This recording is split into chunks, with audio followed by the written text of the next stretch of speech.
Live from New Delhi, you're watching DD India, India's voice to the world. This is Sports Buzz. I'm Mark Lynn. Coming up in the next half hour. In the Champions League thriller, Paris Saint-Germain stuns Barcelona, Borussia Dortmund downs Atletico Madrid. Countdown for the Paris Olympics 2024 starts as the torch for the Paris 2024 Olympic Games is lit in the ancient Olympia in a traditional ceremony.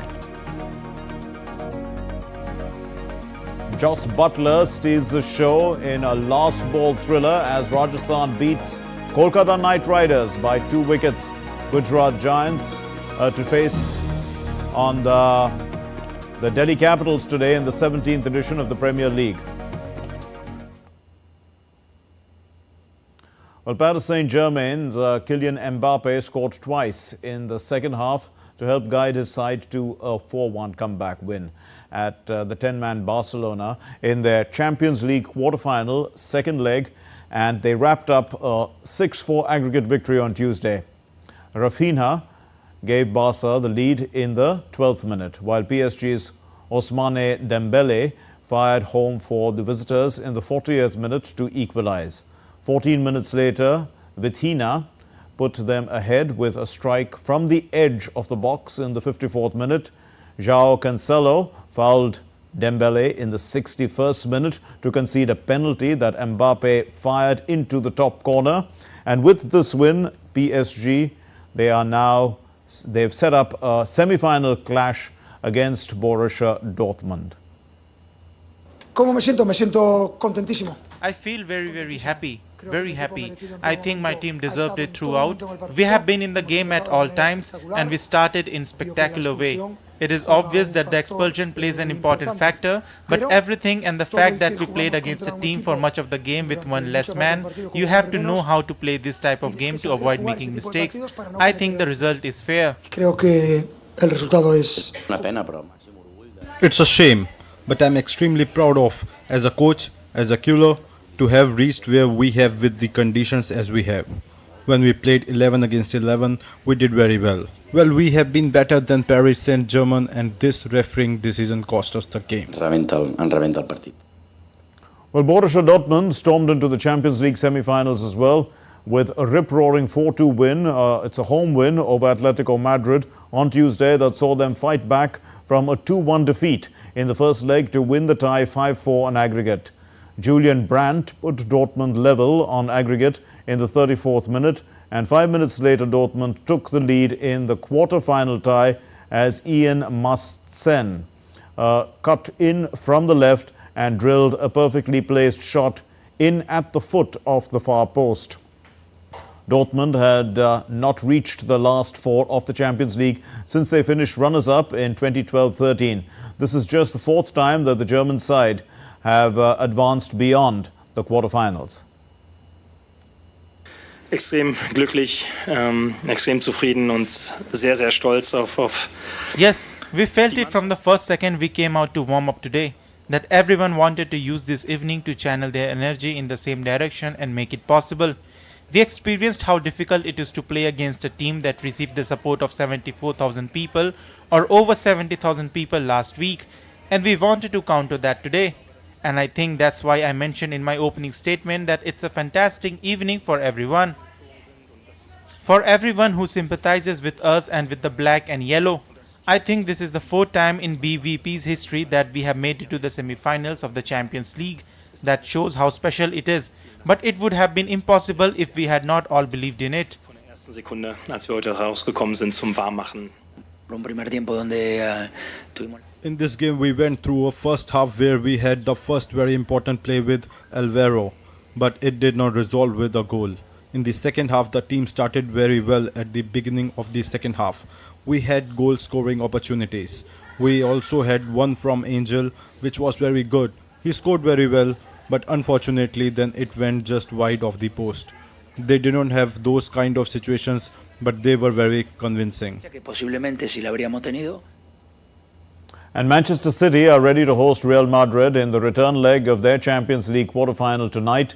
City will host Real Madrid at the Etihad having overcome them in the semi-finals last season on their way to winning the competition for the first time. Man City is also leading the Premier League standings, and they are in the final tour of the FA Cup. City also have a 2-point lead over Arsenal and Liverpool in the Premier League with 6 games remaining. Real Madrid, meanwhile, they have forgotten the last season's heavy defeat at City in the Champions League, according to coach Carlo Ancelotti. Last term, Real had played out a 1-1 home draw with City in their semi-final first leg before being thrashed 4-0 by Pep Guardiola's side, who won the competition for the first time. I don't think we have to look at what happened. We have to look only at tomorrow's game. How to approach tomorrow's game, taking into account what happened a week ago, and nothing more. And compete and fight and have confidence in what we are trying to do. The match was even, the result is even. There are another 90 minutes. Anything can happen. If we talk about individuals, Haaland is still one of the most dangerous players Manchester City has. But I have a lot of confidence in my team, my players, in what we have done this season, how well we are doing now, because we are doing very well now. I would like, I'm not going to say don't feel this to my players when they feel it. I have a different opinion. We are far away from that hypothetical dreams. So we are in the final FA Cup, when we are 1 or 2 games left with, 3, 4, 5 points advantage, and we are already in final Champions League, I will start to think about that. The same feeling I have the previous weeks when we draw against Arsenal and the people say, no chance of the computer. I don't know the computer play right back or left back. Well, Arsenal will take on Bayern Munich in the second leg of their Champions League quarter-final tonight. Bayern Munich have a slight edge over Arsenal in the Champions League, given their rich history in the competition, but they still have to be at their best to beat them. Bayern have not gone beyond the quarterfinals since winning their 6th European Cup in 2020, while Arsenal are yet to get their hands on the crown. Meanwhile, Arsenal lost 5-1 on their last 2 trips to Bayern in the Champions League and have won only 1 of their 6 away matches against the German side in the competition. Arsenal have the chance to qualify for the semi-finals of Europe's elite club competition for only the 3rd time, the last occasion being in 2009. And Arsenal's manager, Mikel Arteta, said that his side must change the narrative versus Bayern Munich given their poor record against the German side. A performance that put us in the Champions League semi-final, and all the preparation has been to achieve that, and we have earned it. We have earned it for 10 months and everything that we did last season to start that journey in the Champions League after so many years, and tomorrow I have an unbelievable opportunity to make it happen. We have to change it, and the opportunity comes there. There's a lot of things that we can do to write that story very differently tomorrow. We know that, and it's going to be about putting a very, very strong performance, collective and individually, to earn the right to win the semi-final. Wir brauchen wieder alles. Wir brauchen die gleiche. We need the same dedication and passion and the same effort as a team. And then we need the same tactical discipline as in the first leg. We probably need a bit more. That would be normal. Of course, we really want to win this game. We hope that the fans will create the same atmosphere for us this time as they did for Arsenal. An extraordinary and unique atmosphere that simply carries the team. Verlierer geht raus. Wir wollen And Ole Barrett now joins us from London with more. He's been following the Champions League very closely. Ole, PSG winning against Barcelona. What are their chances of a title? Well, you have to say, based on their record in the competition, that PSG have not shown previously that they have the mettle to win the Champions League. They've never done so. The furthest they've gone, of course, is 2020. You mentioned that final against Bayern Munich in 2020 that they lost. But it is a key ambition of the club. They've pumped huge amounts of money into the side to try and get it to Champions League winning standards. But there's been a bit of a shift in ethos in the last year or so, perhaps away away from some of those major superstar signings towards trying to get a team together that could potentially win what is, in many people's view, the biggest prize in football, certainly in European football, the Champions League. They have the superstar Kylian Mbappe in his final season at the club. He is desperate to bring that title home before he leaves, and they have huge amounts of talent. But as I say, they've never won it before, going into the final only once, and there have been various examples in recent years of that team slightly falling apart when they get to the latter stages. So that will, I think, be on the minds of many Paris fans going into the next stage. True, so it'll be a maiden title if they get there. But Dortmund winning against Atletico, another Spanish side, out along with Barcelona. What's troubling the Spaniards?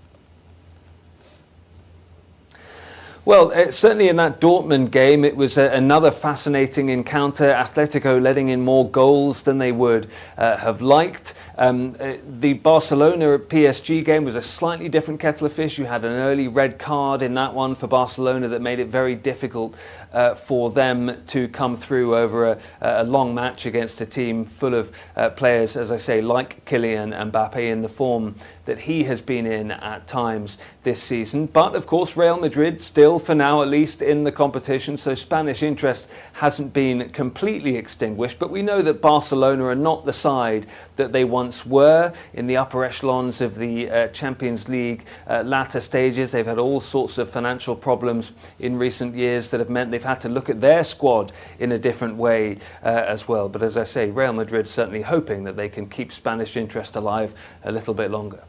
And as you say, well, Real Madrid is a Spanish side that's still in the hunt. But, you know, you as an Englishman, your heart must be with Manchester City. What's the outlook like? Well, there's English interest in the Real Madrid side as well, with Jude Bellingham playing such a key role for the Spaniards this season. So either way, in this tie, there'll be some English interest retained in the next round as well. I think Real Madrid know that they face a very, very difficult task against a Man City team that beat them so comprehensively in the competition last time around, last season. But at the same time, Real Madrid feel that they've improved their squad and will perhaps feel that they've got a decent chance of it this time around. But it'll be very interesting, a lot of people are saying, to look at that English midfield matchup of Phil Foden on the Manchester City side and Jude Bellingham playing for Real Madrid, two of English football's absolutely key talents. So for all of those English football supporters out there, there's lots to watch in this game. Well, and lots more to watch perhaps also in the Arsenal matchup against Bayern Munich. What's the outlook there? I think it is considered that Arsenal have a tough task on their hands going to Bayern Munich with the crowd and everything that it can bring in terms of atmosphere in Munich, but also because of Arsenal's record against Bayern in this competition. It's not very good. Arsenal have much less experience in the later stages of the Champions League than the German Giants do. All of that said, Arsenal during various parts of the Premier League season have looked very, very good indeed, according to many onlookers. The other side of that same coin is that in the last few matches in the Champions League and the Premier League, Arsenal have just slightly stuttered as they head towards the denouement of the season. So certainly Bayern, I think, will be wanting to capitalise on perhaps some nerves among the Arsenal players. They, of course, also have an Englishman as well, Harry Kane, heading for, or at least attempting to hit Bayern Munich goal-scoring records this season. A former Tottenham Hotspur player, he will be desperate to knock Arsenal out. We leave it there. Thank you very much, Ole Barrett, for your insights from London. Still to come here on DD India Sports Buzz. All eyes on leader Gukesh as the 11th round of the candidates resumes in Toronto later today. And Nadal makes a winning comeback in Barcelona. We'll tell you more.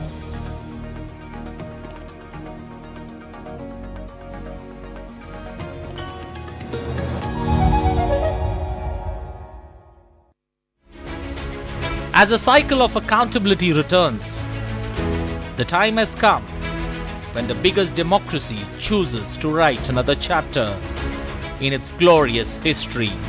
Development, justice, regionalism, a big political canvas. Everything will be put to test in this mega battle for glory. DD India dissects what makes elections 2024 the battle royale in Indian politics. Data and analysis free from bias to help you understand why India matters. The Great Indian Election on weekdays at 8:30 p.m. only on DD India.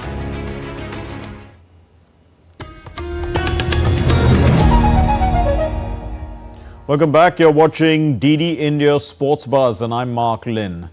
Now, the countdown for the Paris Olympics 2024 has started as the torch for the Paris 2024 Olympic Games was lit in the ancient Olympia. That's happened at a traditional ceremony happening on Tuesday. The Olympics and the Paralympic Games, they are the greatest sporting event in the world, which, they bring together athletes from different backgrounds, different countries under one platform. The torch for the Paris 2024 Olympic Games was lit in ancient Olympia in a traditional ceremony on Tuesday, marking the final stretch of the 7-year preparations for the Games start on July 26. Greek actress Mary Mina, playing the role of High Priestess, lit the torch using a backup flame instead of a parabolic mirror that is normally used due to cloudy skies for the start of a relay in Greece and France. The High Priestess then lit the torch of the first runner of the relay, Greece's Olympic rowing champion, Stefanos Notoskos. After a short run, he then handed the flame on to France's 3-time Olympian medalist in swimming and head of Paris Olympic torch relay, Laure Monado, as the representative of the host city. The flame will be officially handed over to Paris Games organizers in Athens' Panathinaik Stadium, site of the first modern games in 1896 on April 26th after an 11-day relay across Greece. It will culminate with the lighting of the Olympic flame in the French capital at the opening ceremony. Speaking on the occasion, International Olympic President Thomas Bach said that Olympic Games are the symbol of peace, which brings the entire world together. The Olympic Games, they are the only event which really bring the entire world together at one place and competing peacefully with each other. And this is the great symbol and the great message the Games are sending. And we hope that many people around the world, are inspired by seeing this, what the athletes are doing, that you can compete fiercely against each other, but you at the same time you're living peacefully together in the Olympic Village, sharing your meals and your emotions. Paris, which is hosting the Summer Olympics for a third time after 1900 and 1924, will have 15 competition venues for the Olympic Games and 11 for the Paralympic Games, which will bring together 21 Olympic sports out of 32 and 14 Paralympic sports out of 22 hosted in some of the most beautiful monuments in the French city. The Olympic flame will shine over the first Olympic Games, inspired by our Olympic agenda reforms from start to finish.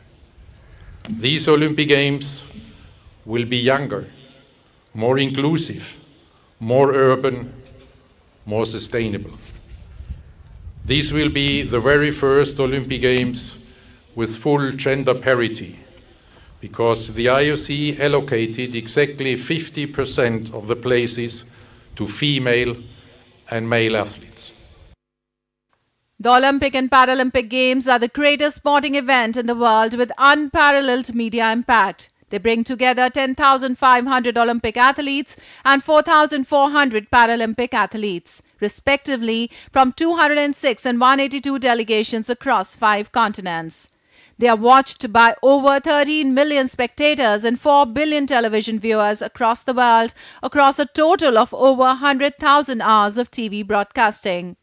They are without equal in sporting, economic and cultural events throughout the world, and this power helps to further their impact. Sports Desk, DD India. Well, Australia unveiled their new Olympic ceremony uniform. This happened on Wednesday to mark 100 days until the Paris 2024 Olympics. Now, for the first time, the Australian Olympians' oath will be on the inside jacket pocket, along with the names of all 301 Australian Olympic champions throughout the jacket lining.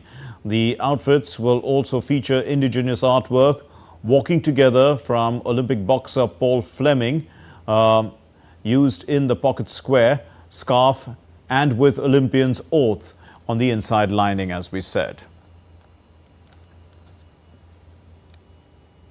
So April 17 marks 100 days until the 2024 Olympics. Excitement is growing, but so also is discontent among some Parisians. Well, the athletes' village is ready and the venues are, getting those final touches. But the build-up has not been without controversy, as DD India correspondent Ross Cullen finds out. This year's Olympic and Paralympic Games are now just 100 days away, and the final preparations are in full swing.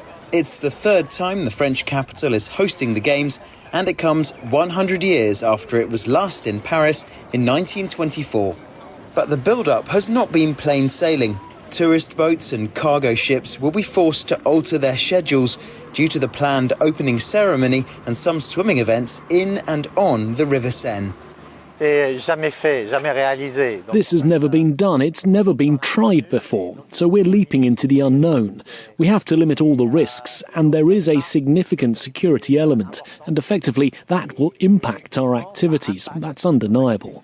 For some Paris businesses, the Games could provide an economic boost. Some restaurants near the famous Champs-Élysées Boulevard are hiring more staff and extending their hours for the summer.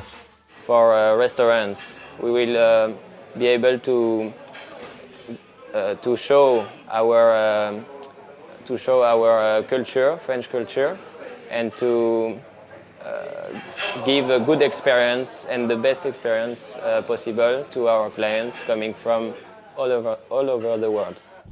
However, there has been criticism that event prices were beyond most budgets. In response, 1 million free tickets were handed out to young people, amateur athletes and people with disabilities.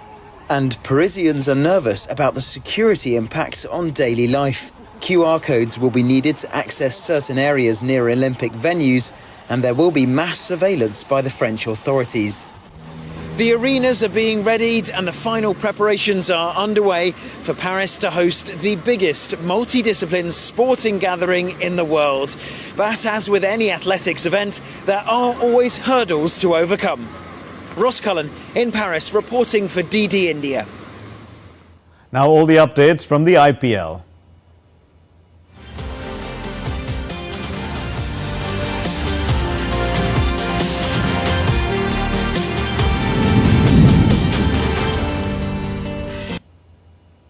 Jos Buttler stunned Kolkata Knight Riders, helping Rajasthan Royals to win a nail-biting encounter by 2 wickets on Tuesday.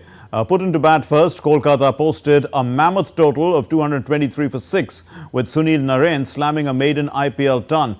Rajasthan, in their chase, had an aggressive start but kept losing wickets. But Buttler held on to the fort from one end, and he smashed 9 fours and 6 sixes, and he remained unbeaten on 107, clinching the win on the last ball of the match. Varun Chakravarti, Sunil Narine and Harshit Rana took 2 wickets apiece, and Vaibhav Rana scalped 1. The 2-wicket victory has consolidated the Rajasthan Royals' position at the top of the table. Now, the Gujrat Titans, they are set to host Delhi Capitals today at the Narendra Modi Stadium in Ahmedabad. And Shubman Gill, the GT's highest run scorer so far, has led from the front. Another positive from the Titans is Rashid Khan. He returned to form. Rashid had started this IPL with 4 wickets at 36.25 and an economy of 9.06. But the Capitals brought their campaign back on track by beating Lucknow Super Giants last week. And Jake Fraser McGurk starred in that game with 50 in that. And Kuldeep Yadav also returned from an injury and had a good game. The hosts currently stand at number 6 at the points table, whereas Rishabh Pant led Delhi Capitals, they are in the 9th position. Both teams have played 6 matches each, out of which GT have won 3 and DC have won 2. Well, the World Chess Championship Candidates Tournament is currently on, and the 11th round resumes today. The Indian Grandmaster D. Gukesh is the youngest player in the tournament, and he's in joint lead with the Russian Ian Nepomniachtchi on 6 points in the open segment.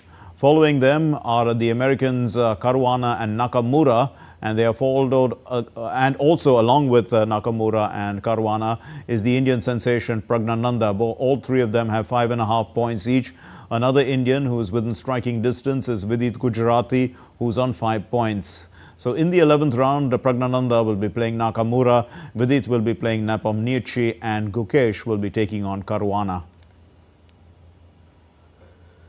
Rafael Nadal beat Flavio Cobolli at the Barcelona Open on Tuesday in his first tournament since January, and the first appearance on clay since 2022. That was the French Open then. And the Spaniard ran out a comfortable 6-2, 6-3 winner over Italian Cobolli to set up a round of 16 match against Australia's Alex de Minaur. Now, the second seed Andrei Rublev of Russia crashed out of the tournament with the world number 8 beaten 6-4, 7-6 by the 22-year-old American Brandon Nakashima. The Spaniard Jaume Munar eased through to a 6-3, 6-1 victory over Yoshihito Nishioka of Japan. Good to see Nadal back on court. And that's all we have in this edition of DD India Sports Buzz. Let's know your thoughts on the news of the day. Connect with us on Facebook, X, which was formerly Twitter, and Instagram. We'll be back with more news as it breaks here on DD India. I'm Lynn from all of us here in Delhi. Thanks for watching DD India Sports Buzz. Namaskar.